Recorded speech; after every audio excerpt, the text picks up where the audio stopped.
ఇప్పుడే country delight app ని download చేసుకోండి. Download the country delight app now. ఈ రోజుల్లో మనం గమ్యానికి త్వరగా చేరాలంటే అందరికీ వెంటనే గుర్తొచ్చేది ర్యాపిడో లేదా బైక్ టాక్సీ. ఫోన్ తీస్తాం, బుక్ చేసేస్తాం, వెనక సీట్లో కూర్చొని ధైర్యంగా వెళ్ళిపోతాం. బట్ ఆ ప్రయాణం గమ్యానికి కాదు, కాటికని ఎవరైనా ఊహిస్తారా? హైదరాబాద్లోని సురారంలో జరిగిన ఒక ఘోర రోడ్డు ప్రమాదం ఇప్పుడు బైక్ టాక్సీలు వాడే ప్రతి ఒక్కరిని కూడా ఉలిక్కి పడేలా చేసింది. కుటుంబం కోసం కష్టపడే ఓ మహిళ భక్తితో పాటు బాధ్యతను మోస్తున్న ఓ అయ్యప్ప మాలధారి బలయ్యారు. అసలేం జరిగింది? గమ్యం వేరైనా చావు ఇద్దరిని ఒకే చోట కలిపింది.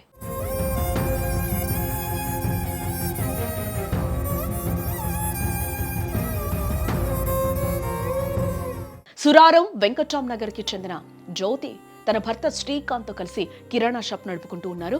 సోమవారం ఉదయం దుకాణానికి వెళ్లేందుకు ఆమె ర్యాపిడో బుక్ చేసుకున్నారు. ఇటు మరోవైపు పాండు బస్తీకి చెందిన సురేందర్ రెడ్డి అయ్యప్పమాల్లో ఉన్నాడు. కఠిన నిష్ఠతో ఉంటూనే మరోపక్క పొట్టకూటి కోసం ర్యాపిడో నడుపుతున్నాడు.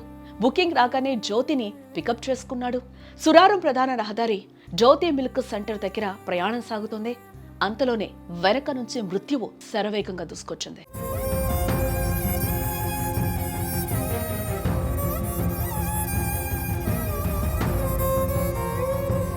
ఒక టిప్పర్ లారీ ర్యాపిడో బైక్ ని వెనక నుంచి బలంగా ఢీకొట్టింది. రెప్పపాటు కాలంలో జరిగిందంతే. బైక్ నడుపుతున్న సురేందర్ రెడ్డి, వెనక కూర్చున్న జ్యోతి ఇద్దరు టిప్పర్ ధాటికి అక్కడికక్కడే ప్రాణాలు వదిలారు. రోడ్డు మీద రక్తపు మడుగులో పడి ఉన్న మృతదేహాలను చూసి స్థానికులు కన్నీరు మున్నీరయ్యారు. పోలీసులు ఘటనా స్థలానికి చేరుకుని లారీ డ్రైవర్ అదుపులోకి తీసుకున్నాడు. మృతదేహాలను గాంధీ ఆసుపత్రికి తరలించారు.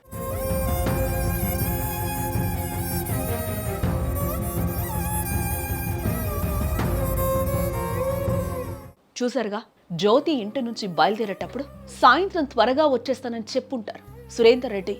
ఈ రైడ్ అయిపోయాక ఇంటికి సామాన్ తీసుకెళ్తామని అనుకునుంటారు. కానీ ఆ లారీ డ్రైవర్ నిర్లక్ష్యం రెండు కుటుంబాల్లో తీరని చీకటిని నింపింది.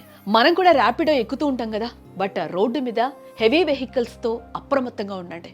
డ్రైవర్లకు కూడా చెప్పండి, భయా మెల్లగా వెళ్ళు, ప్రాణం ముఖ్యం అని.